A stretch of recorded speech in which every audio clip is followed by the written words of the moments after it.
दोस्तों नमस्कार, स्वागत है आपका हमारे चैनल पे। दोस्तों आज के इस वीडियो में हम मनोविज्ञान के इतिहास में संरचनावाद को पढ़ेंगे।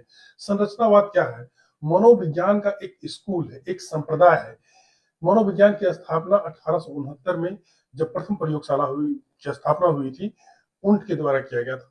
तो उसके बाद से मनोविज्ञान के विषय वस्तु को लेकर, उसकी विधियों को लेकर के बहुत सारे विचारधारा है, अलग अलग मनोवैज्ञानिक आए जो अपने अपने तरीके से इसकी विधि को और इसकी विषय वस्तु को तय करना चाहते थे। तो एक तरह की विचारधारा को एक साइड में रखा गया, दूसरी तरह की विचारधारा को दूसरी तरह के नाम दिए गए। तो संरचनावाद एक खास तरह के विचारधारा मनोविज्ञान में हुआ करते थे। अब इस तरह की कोई भी संप्रदाय एग्जिस्ट नहीं करता। अब मनोविज्ञान पूरी तरह से साइंटिफिक उसका अध्ययन होता है और मनोविज्ञान सिर्फ मनोविज्ञान है। तो संरचनावाद की स्थापना वास्तव में टीचनर ने किया था। टीचनर उन्ट का शिष्य था। अमेरिका से जर्मनी आकर उन्ट का शिष्य बनकर मनोविज्ञान का अध्ययन किया और फिर अमेरिका वापस लौट कर उन्होंने एक नए संप्रदाय की स्थापना की जिसको संरचनावाद कहते हैं। लेकिन इसके सारे मूल कंसेप्ट उन्ट के ही दिए हुए थे और उसके बाद उन्होंने कुछ और ऐड किया। तो संरचनावाद की स्थापना अगर पूछे तो टीचनर ने किया था। और अगर टीचनर और उन्ट दोनों है तो भी टीचनर ही है, अगर टीचनर नहीं है तो फिर उन्ट इसका ऑप्शन होगा। और इन्होंने जो विधि अख्तियार किया था, जो विधि को अपनाया था और जिस विधि के जरिए मनोविज्ञान को अध्ययन करना बताया था, उसमें प्रयोग विधि भी थी। लेकिन एक प्रारंभिक विधि जो थी वो अंतर निरीक्षण विधि या आत्म निरीक्षण विधि कहते हैं उसको, अंग्रेजी में इंट्रोस्पेक्शन कहते हैं। तो मनोविज्ञान की पहली विधि है इंट्रोस्पेक्शन या आत्मनिरीक्षण या अंतर निरीक्षण विधि। अंतर निरीक्षण विधि में क्या होता है कि जब कोई व्यक्ति किसी भाव से गुजर रहा है, जब कोई वो एक्सपीरियंस कर रहा है, तो वो खुद ही जज करता है, खुद ही उस चीजों को नोटिस करता है, खुद ही देखता है कि उसके अंदर क्या चल रहा है। ये आत्मनिरीक्षण विधि इस तरीके से काम करता है। और जब ये संरचनावाद कहते हैं तो संरचनावाद का मतलब क्या होता है? संरचनावाद का मतलब ये होता है कि मनोविज्ञान की विषय वस्तु संरचनावादियों ने यानी उन्ट और टीचनर ने ये तय किया कि चेतन अनुभव जो है वो मनोविज्ञान का विषय वस्तु है। तो उन्होंने कहा कि मनोविज्ञान का जो विषय वस्तु चेतन है, आखिर इस चेतना में होता क्या है, इसके तत्व क्या है, what are the components of consciousness, ये उसका मूल विषय वस्तु था।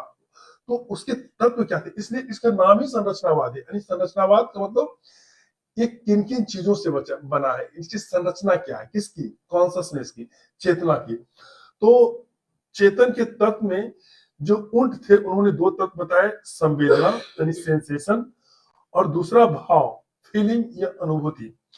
और टीचनर ने आगे चल संवेदना और भाव के अलावा एक प्रतिमा या बिंब, इमेजेस, मेंटल इमेजेस को जोड़ा।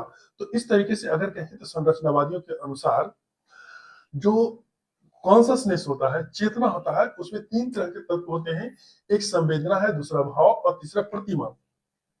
संवेदना और भाव दोनों के कॉमन थे, उन्ट ने दिया था और टीचनर ने भी उसे माना। और टीचनर ने एक और उसमें जोड़ा, प्रतिमा। देखिए, तो जब हम संवेदना कहते हैं तो संवेदना का मतलब क्या होता है? संवेदना का मतलब ये होता है कि जो भी बाहरी दुनिया से जो कुछ भी हमें मिल रहा है वो सेंसेशन के जरिए मिल रहा है, संवेदना के जरिए मिल रहा है। हम दुख, दर्द, फीलिंग या फिर टेम्परेचर का अनुभव जो हम बाहर से देखते हैं, सुनते हैं, ये सब सेंसेशन का पार्ट है। अगर ये नहीं रहेगा तो हमें किसी तरह का चेतना नहीं होगी, इसलिए ये एक इसका कंपोनेंट है। और भाव, जब हम कोई चीज सेंसेशन के जरिए अनुभव करते हैं तो कोई ना कोई फीलिंग आती है, सुख, दुख, हर्ष, विषाद, क्रोध, इस चीजों का। और प्रतिमा का मतलब होता है मेंटल इमेजेस, कि जब ये चीजें अनुभव होता है और वो चीजें अनुपस्थित रहता है, उसके बाद ही हम उसको जब याद करते हैं तो मेंटल इमेजेस बनता है। जैसे आप कह रहे हैं कि मेरा घर, अभी आप घर पे नहीं है और उसको याद कर रहे हैं तो उसकी एक मेंटल इमेजेस बन रही है। तो ये तीनों तत्व जो है चेतना के तत्व हैं जो उन्ट और टीचनर ने बताया। और ये वीडियो कैसा लगा ये जरूर बताइएगा। अगर आप इसको विस्तार से समझना चाहते हैं, काफी डिटेल्स में जानना चाहते हैं, तो जरूर कमेंट में बॉक्स में लिखिएगा। हम इसमें डिटेल्स वीडियो लाएंगे आपके लिए। हमारे साथ बने रहने के लिए, हमारे वीडियो देखने के लिए धन्यवाद, थैंक यू। अगर ये वीडियो अच्छा लगा हो तो जरूर शेयर कीजिए, लाइक कीजिए और हमारे चैनल को सब्सक्राइब कीजिए।